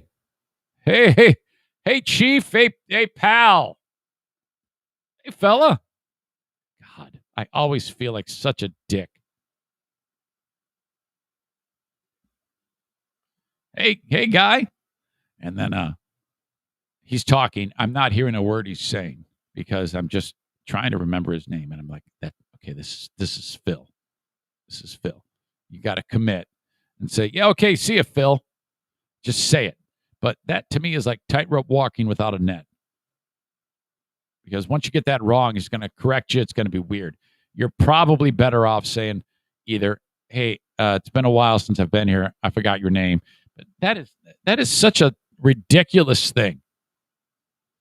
It's like saying I didn't give a fuck about any of our interactions prior to when I stopped coming here. So I couldn't commit you to memory. I have such a short fuse and hate me so much when I do this. So time passes. I mean, I am just killing myself. And I'm like, this is Phil. This is Phil. This is Phil. And then it hits me. Don. It's Don. I'm 90% sure. Now, at this point, I think I'm close to just saying, all right, Don, and then be on my way. I would have been right. But I couldn't commit. I didn't have balls enough to do it. So I went with, so I've been here. It's been a while. I said this thing I was just telling you. It's been a while. It's Don, right? Yeah, he says. And almost with a tone of, how the fuck could you not know that, like, instantaneously? At least that's the way I took it. But then he kind of like goes, yeah, there was one time I forgot your name too, and then it was really bothering me, and it stuck with me, and then finally it popped in my head, which is exactly what I was just going through. I go, I know exactly what you mean, Don. I know exactly what you fucking mean. That was on Monday. Yesterday, Tuesday, he's there again. Hey, Don. Then I'm like really going to be like over the top about it. There's another guy who is named, I swear it's Heath, which you don't find too many Heaths in the world. But every time I've called him it, he's kind of raised an eyebrow. So I think I might be screwing that up. So I think I need to actually just shut my mouth and wait for somebody to refer to him, or when someone's talking to him, like pull them aside and say, hey, what is that guy you were just talking? What the fuck is his name? I swear it's Heath. And to me, it's just as bad if I say, hey, so your name's Heath, right? That's just as bad as calling him like Gary, you know? God, I get in my own head. This isn't about that. I'm on the treadmill. I'm at 10 minutes a mile, 9:50 a mile. It's slow. My legs hurt because the day before I lifted weights. I did a little lower body strength, you know? And so I hadn't done that in a while, so things are aching. I didn't even finish the 9 miles. I was supposed to get 9 miles. I made it through. I made it through half. I'm let's see, a handful of weeks away. How many weeks am I to the race? Let's see, I'm on week 9, so 1, 2, 3, 4, 5, 7.5 weeks to the race. I'm slow as shit. I will be lucky if I'll be able to get the race done, but I am predicting about a 9-minute a mile pace for the half marathon. I predict that. Anything faster than that is a miracle. It's at this point that I think that the only way I beat Mike Ball is if he gets hurt, sick, oversleeps, gets shot on the way there, maybe a carjacking, an asteroid hits his vehicle and kills him. I don't know. But I'm not going to sit here and I'm scared to death. I think he's going to destroy me. If you want to support the AT Children's Project again, and I guess that's a little inside info there, you might as well bet on Mike right now. I don't give a shit who you bet on, because at the end of the day, trying to raise money for a deadly children's disease. Thank you very much. $25 if you want to bet as to who is going to be the winner of that race. By the way, Stevie says, Eric, I think you're overthinking the name thing. It happens all the time to people, myself included. Just apologize and move on, I guess. Yeah, I can't. Yes, you're correct. What you said there is great advice. You are right, but I am really hard on myself about that. And then, that's two things I'm hard on myself about. I'm hard on myself about the names and about me being a racist. I think I'm a little racist. Because I basically said to the black guy in my driveway, all you blacks look the same. I confused you for another black guy. If I had walked up to that dude and said, yeah, I mean, it would have been, because that's what I'm saying. I'm passively saying all black guys look the same because I confused you for another black guy. Ugh. Unbelievable. But this dude walks up to me when I'm on the treadmill. And I'm like, what? Why would you do this? Why would you say this? His name is Andrew. And Andrew is the picture of health. I take it back. He's one of those guys who his upper body is just jacked. And he's got a meathead haircut where it's like a mohawk, but it's really short mohawk. So everything is shaved except for the one patch on top. It very dated look to this type of flat top mohawk. I don't know, almost like who was that MMA fighter? Chuck Liddell. Okay, it reminds me of Chuck Liddell. And nicest guy in the world. And he comes walking out to me and goes, and I haven't seen him forever. Like I'm just starting to go back to the gym now. It's too hot to fucking run outside. Like I said, so I'm on the fucking treadmill. Walking, hey man, he sticks out his fist, and his arms are shaved. So that tells me he's like in bodybuilding competitions or something like that. But he's the type of guy who really strong upper body, but his legs, it looks like, a couple of strings hanging out of his shorts. It was all upper body. He was walking up to me, and he's like, hey, how you doing? He sticks out his fist. Hey, how you doing? Hey. And I remembered his name. Hey, Andrew. Punch his fist. I probably remember his name because he's a white guy. But he's like, yeah, hey, it's been a while. Yeah, it has. Good to be back here, though. Last time you were here, though, you sure did run a whole lot faster. I'm like, you know what? Why don't you just fucking punch my dick? Yeah, I know. I go, I've been doing nothing but eating and, giving away organs. Yeah, I didn't say that, but I wanted to. I want to go, yeah, just giving away my kidney. Had to take a little time off. And maybe a little comfort eating along the way. But thanks, fuckface. Thank you so much. That is so sweet of you to point out that I'm a fat, slow fuck now. Andrew, if that's your name. I think it's his name. Fuck. So that kind of continued. Then I realized my fucking feet hurt, and I said, all right, I'm done with this shit. Josh writes, bah, ha, ha, ha, ha. Thank you, Josh.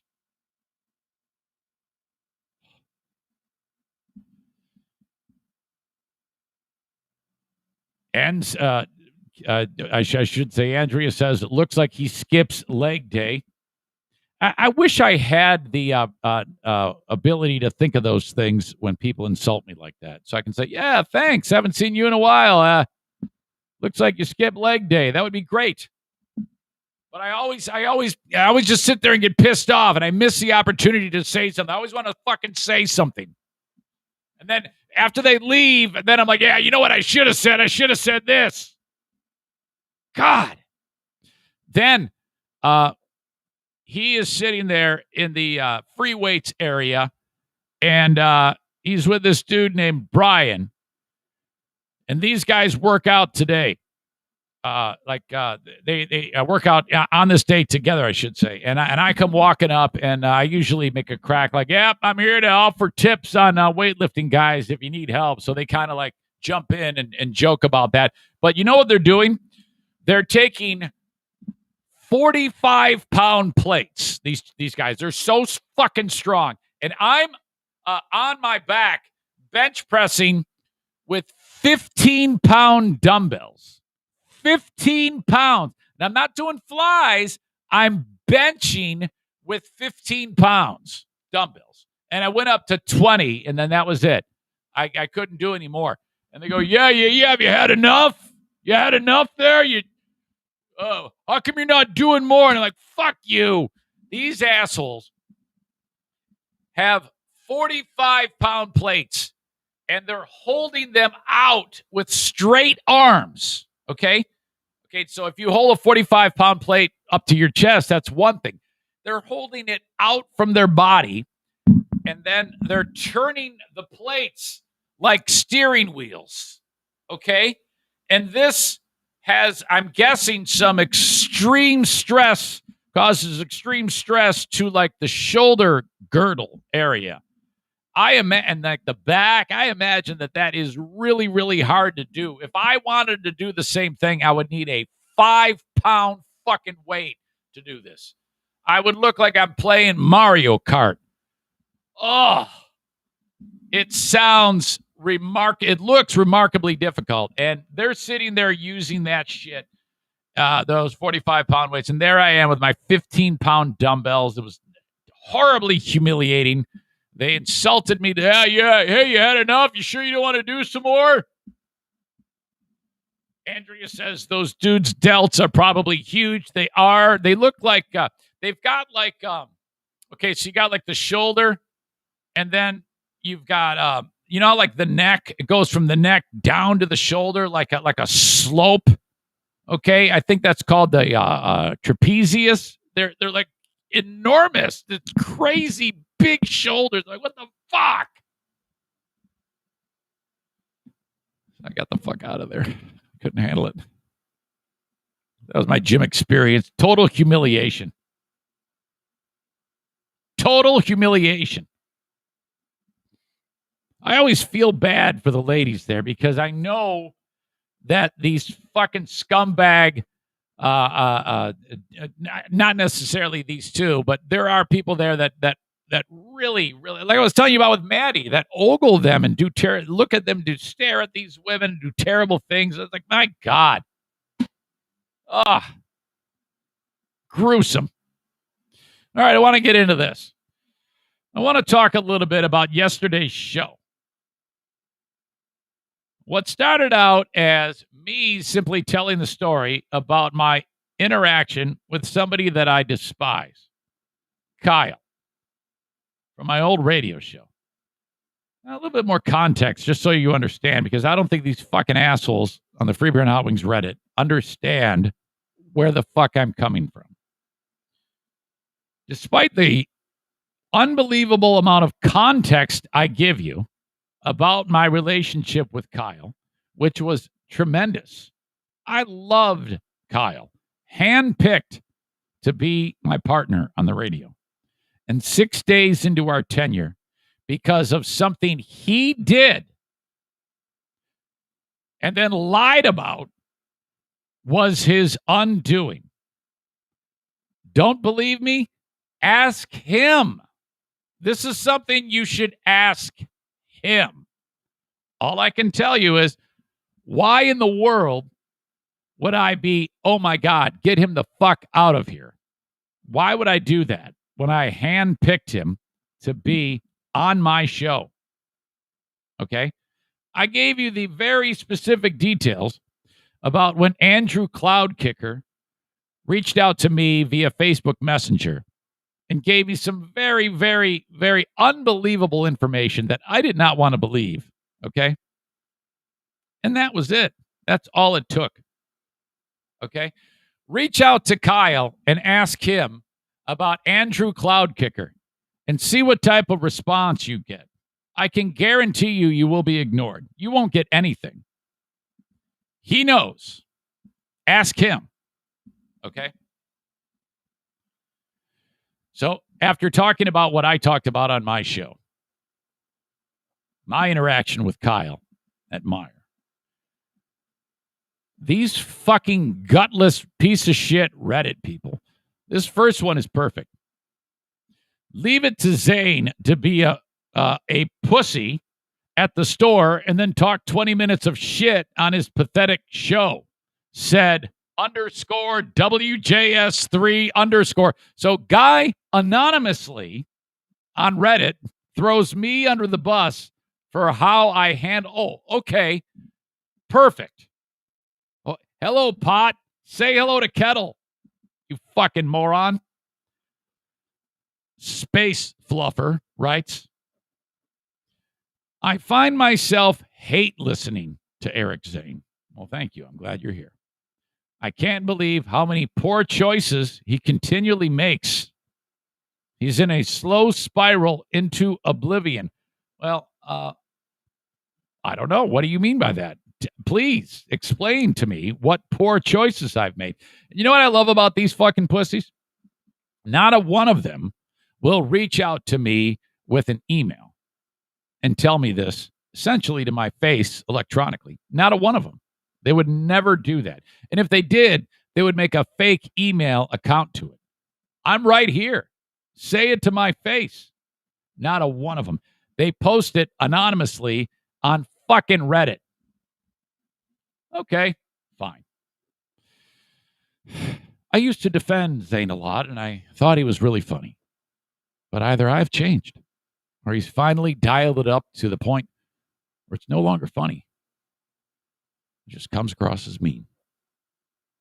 Just scroll through his Facebook page and look at all of his posts. Now, you need to understand where this comes from. The Freeburn Outwing Show is the most woke show in America. Okay? They are all so far left. Every one of them. Okay? They just added this woke lady to the roster. Okay? Who on the show was getting hammered about something, and like Greg ran to like defend her. Okay? And said, oh yeah, this is all happening because she's a woman. And it's all super left. So that's fine. I don't have a problem with it. But the reason why I say that is because the audience there, they are of that ilk. So anybody who actually, like me, doesn't give a fuck, exists in the world, they're going to have a problem with it. I say whatever the fuck I want. Doesn't matter to me. And my audience loves that. That's why they're here, so they don't have to hear the bullshit that goes on every single day on that show. All right? Seems to work for them. Congratulations. I know it works for me. So whatever. So that's where this guy writes. That's the place he comes from when he writes this. Just scroll through his Facebook page and look at all of his posts. Asians butthurt about comedian impersonation. Olympic medalist butthurt about being told to focus on school. Gutless wimps to face sign. Quit Burger King because work is hard. Competitive eating skank grosses out locals in nearby Rockford, Michigan. You know, I think those are all fucking great headlines. I love those fucking headlines.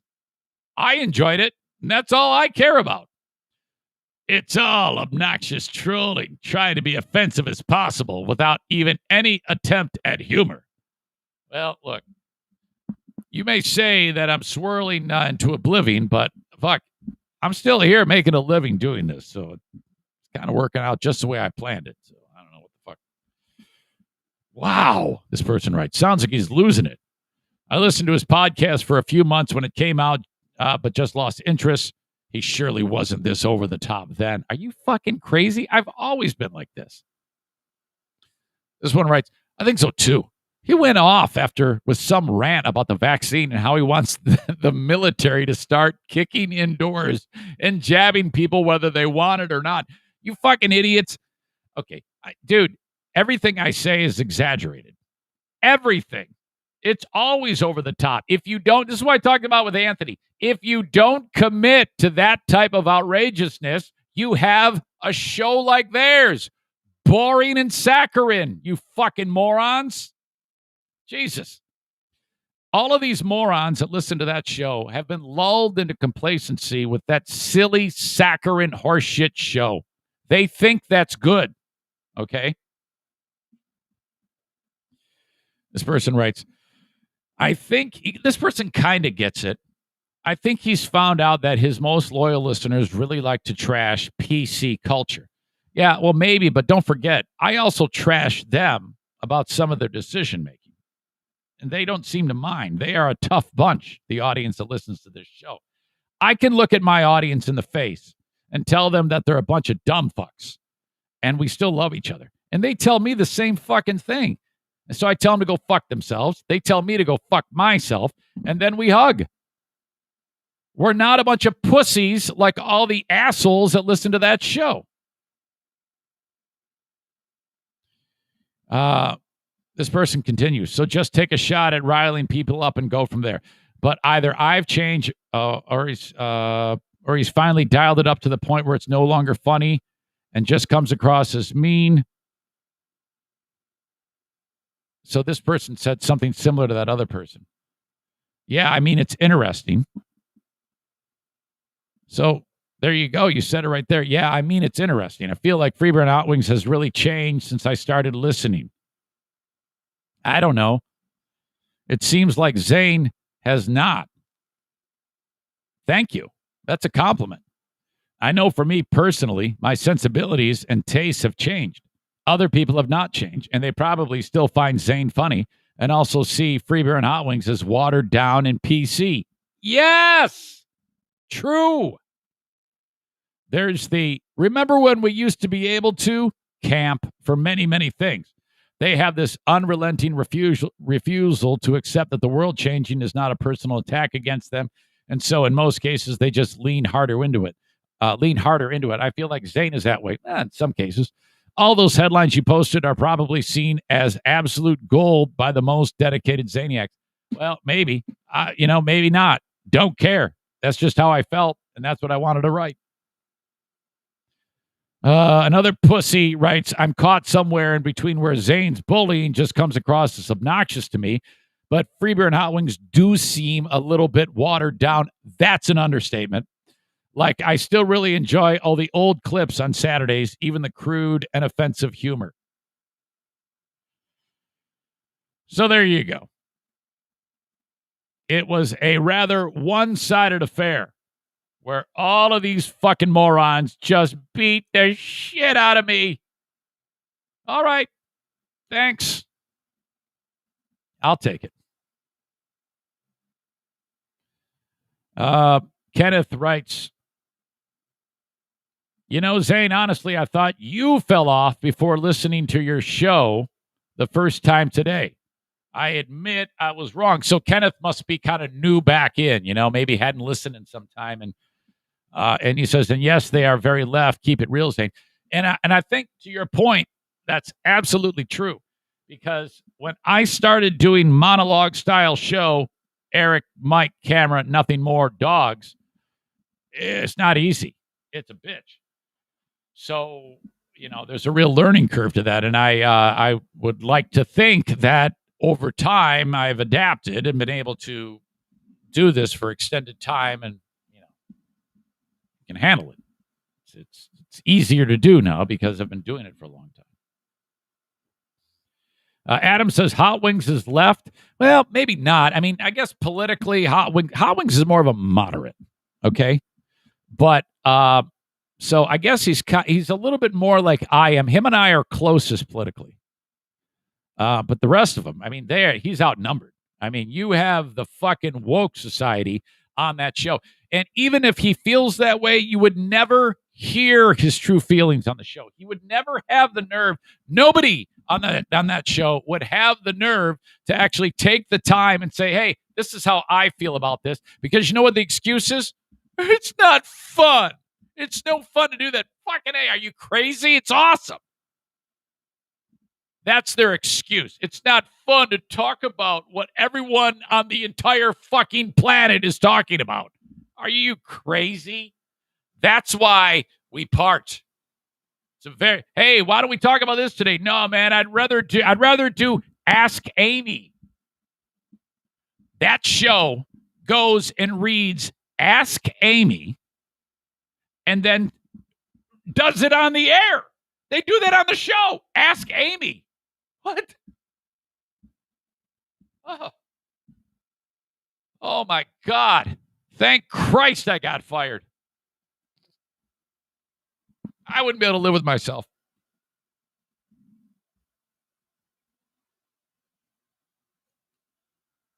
These are my thoughts on Afghanistan.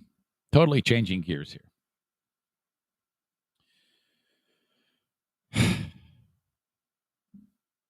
We sit in a spot where we're trying to bring all of these people out of there. All of the Americans, first and foremost, need to get out of there. It's been 20 years. Nothing was really accomplished because with a snap of a finger, apparently, the fucking Taliban shows up, takes all the equipment we left behind. We absolutely bungled this. I don't think that anybody can lay all of the blame on Joe Biden like a lot of you listening would love to do. It's not nearly that simple, though. Not nearly that simple. 20 years. Okay? First of all, the invasion of Afghanistan was folly. The invasion of Iraq was fucked up and stupid, too. All we wanted was Osama bin Laden. We did not decimate the Taliban in any way, shape, or form. We're kind of like we're placeholders in various spots on the map. And then once we started to pull back, they immediately just walked in and took it all over. So that's a failure. When we did finally go and get bin Laden, it was a strike move with about 15 dudes in fucking Pakistan, the opposite side of Pakistan, not on the border of Afghanistan. So what the fuck? Hindsight being what it is, admittedly. Why didn't we really go after these guys and fucking lay waste indiscriminately to destroy the Taliban? I don't know. I don't have all the answers. That's easy to say. Easier said than done, I'm guessing. I don't want to insult the people that actually went out and went door to door, lost their lives. I mean, serious shit here. But here we are 20 years later, and nobody's been able to figure that out. So now we've got Vietnam times 10. And added it into the mix, as we start to back out, the Taliban is right outside of the airport saying, hey, how's it going? Yeah, we're ready to take over. And there's a deadline, August 31. We got to get these guys out of there. Now, here's where I would get really aggressive. If I were the president of the United States and I already look like a cock, all right, because of Afghans falling off airplanes and the turmoil that has gone on there. This is a perfect opportunity for Biden to win some points here. And this is what I mean by this. Because the Taliban has said, sorry, if you're not out by August 31, we're not going to let people leave. This is where Eric Zane would say, well, then we're going to fucking reinvade. We're going to fucking blow you up. We're going to shoot the shit out of anything that fucking moves. You motherfucker. We'll fucking take our sweet time getting out of there. Why is it going like this? In my opinion, we're the United fucking States, and no one's going to tell us when we leave a country or not. Fuck you, you fucking idiot. Over our goddamn dead bodies is that going to happen? So I'm not buying the Taliban pushing America around as to when we're leaving your fucking shithole country. Fuck you. I think we should fucking send everybody back and start the whole fucking war over if that's how this is going to be. Why is America getting shoved out of Afghanistan by the fucking Taliban, whose weaponry consists of our shit and Toyota trucks with guns bolted on the top of them? Fuck that.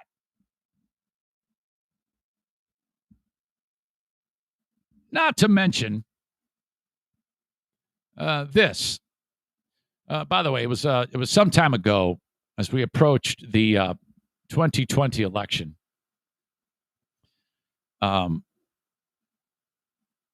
That Peter Meyer, as the Today Show referred to him today, Peter Major. Peter Meyer sat right there, and we did a show together when he was running for Congress. So it's kind of cool because he's kind of like been in the headlines since he took office. He was a newly minted congressperson, and then he was, on January 6th, he was involved in all that crazy shit, and he was one of the handful of Republicans who said, fuck Trump, I vote to impeach, which I thought was great. And so now people here in this district of where he is in the Grand Rapids area, a lot of the Republicans who love Trump, they hate this guy. And I love Peter Meyer. I think he's got fucking balls and some real gumption to do what he did. And now there's this. Meyer went to the airport, Hamid Karzai Airport, with Democrat Seth Moulton on his own, privately, without telling anybody, to see how fucked up this is. And it's a disaster. Okay, he wanted his own eyes as to what the scenario is. Now, as of today, or actually as of the last several days, they are rapidly getting people out of there. But it is the 25th of August, and these motherfucking towel-headed assholes are telling us that we've got till August 31st, or else they're not going to let anybody leave. Fuck you. Holy shit. So Democrat, Republican, fly in, and they're like, the White House is like, this is bullshit. You shouldn't be doing this. You seats should not be occupied for anybody. But it's like, wait, hold on, shut up. He did this on his own. This is what he writes. What they write. They wrote this in tandem. Democrat, Republican. Doesn't get more bipartisan than this. As veterans, these guys both served, we care deeply about the situation on the ground at Hamid Karzai International Airport. America has a moral obligation to our citizens and loyal allies, and we must make sure that obligation is being kept. Like many veterans, we have spent the last few weeks working without sleep to try to get as many people as we could through the gates into safety. As members of Congress, we have a duty to provide oversight on the executive branch. There's no place in the world right now where oversight matters more. We conducted this visit in secret, speaking out about it only after our departure, to minimize the risk and disruption to the people on the ground, because we were there to gather info, not to grandstand.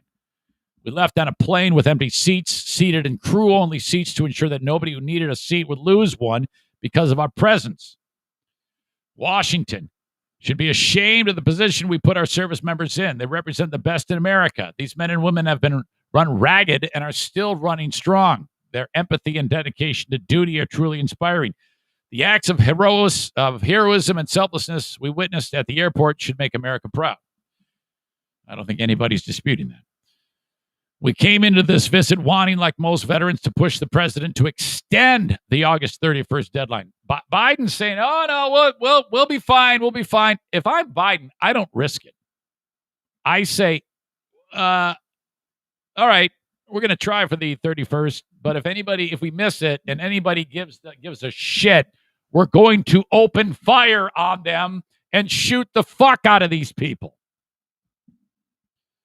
After talking with commanders, the bad guys, that is, not the citizens. I want to make that clear. After talking with commanders on the ground and seeing the situation firsthand, it is obvious that because we started the evacuation so late, no matter what we do, we won't get everyone out on time, even by September 11th. Sadly and frustratingly, getting our people out depends on maintaining the current bizarre relationship with the Taliban. Absolutely. We shouldn't be talking to these motherfuckers. In the coming days, we will have more to share with our colleagues and the American people about what we learned. But after meeting with Marine soldiers and dedicated State Department officials on the ground, we want the world to know first and foremost that we have never been prouder to be Americans. All right, so I mean, I don't know what you accomplished there other than you just saw that it's going to take a long time. Maybe you can impress upon the president to extend that deadline. But look, Trump talked to the Taliban. Fuck that. Biden has made an arrangement with the Taliban. Fuck that. Why the fuck are we talking to the Taliban? We don't talk to the fucking Taliban. This is bullshit. This whole thing stinks. And the fact that we're taking, since when do we take marching orders from the fucking Taliban? This is embarrassing to me. My God. Hey, you guys okay over there? I got 3 dogs. They look like they want to go out. All right. So there you go. Peter Meyer and that other dude go to Afghanistan. Folks, I am running out of time. I got to pee, and I got trivia coming up with, of course, Saul taking on Dale and Smarter Than a Former Drug Dealer trivia. I have that, and then after that, I will have the Patreon bonus podcast. Remember, consider signing up on Patreon. Give me a shot. If you listen to a lot of material and you need more material, this might be just the thing for you. I try not to let you down. I hope I don't. Patreon.com/Eric Zane. If you are growing anything, indoors, outdoors, flowers, vegetables, cannabis, remember, everything you need is at Horizon Hydroponics. I say it like that because it's Horzen. Horizon. Like Zen. Oh, HorizonHydroponics.com. You can buy online anywhere in the U.S. Orders $250 and more. The shipping is free. Dumpster divers. Call or text 616-375-9962. Get a dumpster. Anywhere in West Michigan. A&E Heating and Cooling. Get that thing fixed. 616-516-8579. Anything at all for heating and cooling, you can take care of it with the installation of a Comfort Maker brand of furnace or air conditioner. Mention my name when you call A&E Heating and Cooling. Hopefully you won't need a very expensive after-hours service call, but he'll get you up and running. And then finally, God bless Gift of Life, Michigan. I encourage organ donation on this show. If you would go to ericzaneshow.com, click on the Gift of Life logo, and then sign up to be a organ donor. That is my personal page for Gift of Life. And they will know that you found out about it from the Eric Zane Show podcast. Or just make sure that if you're in the great state of Michigan, on your ID there, your license or whatever, you indicate that you want to be an organ donor. The asshole of the day is commencing. Brought to you by JM Synthetics and TC Paintball. Congratulations to the Reddit pussies. If any one of you gutless twats cares to reach out to me on the Shoreliner Striping inbox, I will arrange a meetup in any parking lot and beat the fuck out of you. First guy who hits the ground loses the fight. Honorable mention to gym morons who skip leg day and like making other people feel inferior. Thank you, Kenny. All right. Thank you. Rick Steinbach is in. Rick Steinbach is in. Hello, Rick. I'm excited about Sunday. You guys are the best. I appreciate you. I will talk to you on the Patreon. Have a good one. Till next time. Bye-bye.